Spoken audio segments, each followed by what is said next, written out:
جس قوم کی بچیاں ناچ گانے کو اپنا شعار اور شوق بنا لیں، ان کی نسل سے اب خالد بن ولید نہیں پیدا ہو سکتے، ناچنے والے ہی پیدا ہوں گے۔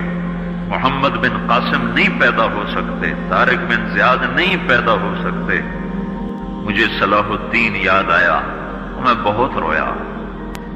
وہ بھی کسی ماں کا جنا ہی ہوا تھا۔ اس کے زمانے میں کرک، ایک ہمارے پاکستان میں کرک ہے، ایک اردن میں کرک ہے، اونچی پہاڑی پر وہ شہر ہے، بڑا دشوار قلعہ ہے۔ اس پر ایک حکمران تھا عیسائی، اس کا نام تھا ریجنالڈ۔ تو کرک کے قریب سے قافلے گزرتے تھے حج کے، تو اس نے ایک دفعہ حاجیوں کے قافلے پہ حملہ کیا اور کہنے لگا بلاؤ اپنے محمد کو تمہاری مدد کر، اور سارے حاجیوں کو تعطیق کر دیا۔ اور دوسری دفعہ اس نے بحری بیڑا تیار کی اور مدینے پر حملہ کرنے کے لیے وہ بندرگاہ تک پہنچا ینبو کی، لیکن موسمی حالات سازگار نہ تھے تو واپس ہو گیا۔ تو حطین کی لڑائی ہوئی ہے فلسطین میں، جس میں سارا یورپ اپنی طاقت کے ساتھ میدان میں اترا تھا، اور ادھر تنہا صلاح الدین ایوبی رحمت اللہ علیہ اکیلا اس لشکر سے ٹکرایا تھا، اور انہیں اس میں ساری رومن امپائر کو شکست ہوئی تھی۔ تو بڑے بڑے بادشاہ اس میں گرفتار ہوئے، تو اس میں ریجنالڈ بھی گرفتار ہو کے آیا۔ تو کوئی 12 بادشاہ تھے ریاستوں کے جو سامنے اس کے پیش کیے گئے، تو پیاس کی شدت سے سب کا برا حال تھا۔ تو صلاح الدین نے سب کو پانی پیش کیا، ریجنالڈ کو نہیں پیش کیا۔ تو یروشلم کا جو بادشاہ تھا ہم فرے، اس نے اپنا پانی بچا کے اس کو دیا۔ تو صلاح الدین نے کہا یہ پانی تو دے رہا ہے، میں نہیں دے رہا ہوں۔ اسلام میں یہ ہے جب کسی کو پانی پلا دو تو اس پہ تم ہاتھ نہیں اٹھا سکتے، یہ امن کی نشانی۔ تو صلاح الدین نے فوراً اسے کہا یہ پانی تو نے دیا، میں نے نہیں دیا۔ تو پھر انہوں نے ریجنالڈ کو اسلام کی دعوت دی کہ تو مسلمان ہو جا، میں تجھے دعوت دیتا ہوں۔ اس نے انکار کر دیا، کہا میں نہیں ہوتا۔ تو انہوں نے کہا میں نے تیرے قتل کی 2 دفعہ قسم کھائی تھی۔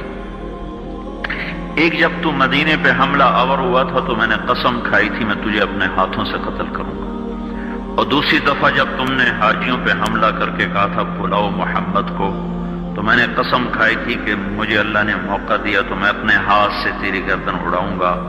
آج محمد کا ادنا غلام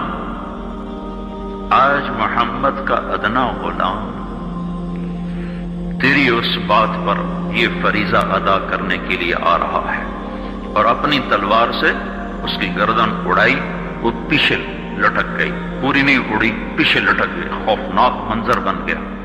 تو سارے بادشاہوں پہ کب کبھی طاری ہو گئی۔ تو صلاح الدین فرمانے لگے ہمارے مذہب میں یہ نہیں ہے، بادشاہوں کے ساتھ ہم بادشاہوں جیسا ہی سلوک کرتے ہیں، پر یہ حدود سے آگے چلا گیا تھا۔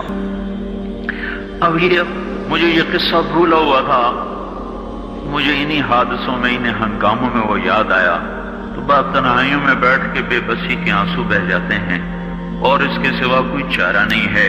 ہماری ساری نسل موسیقی میں ڈوب چکی ہے، جو بدن سرتال پہ تھرکتے ہوں، جو بدن موسیقی کے اوپر ہلتے ہوں، رقص میں آتے ہوں، ان پہ کانٹے ہی اگیں گے، ان پہ صلاح الدین کا پھول نہیں اگ سکتا، ان میں محمد بن قاسم کے پھول نہیں اگ سکتے۔ بانجھ ہو گئی ہے ہماری نسل، اور یہ یورپ کا سحر ہے جو چل گیا ہے، ہماری بے بسی ہے، ہماری بے بسی ہے۔ میں تو بس منت ہی کروں گا اپنے آپ کو پہچانوں، اپنی ہستی حیثیت کو پہچانوں، اپنی نسبت بدلو۔ تمہاری نسبت یورپ کے ساتھ ہو کے اگر موت آئی بے قیمت ہو جائیں گے، اگر مدینے والے کی نسبت مل گئی تو حضرت فاطمہ کے دائیں بائیں تمہیں بھی کھڑا کر دیا جائے گا، حضرت خدیجہ کے دائیں بائیں تمہیں بھی کھڑا کر دیا جائے گا۔ یہ چند دن ہیں، صبر کر لو، گھٹ گھٹ کے مر جانا ہی بیٹیوں کی روایت ہے۔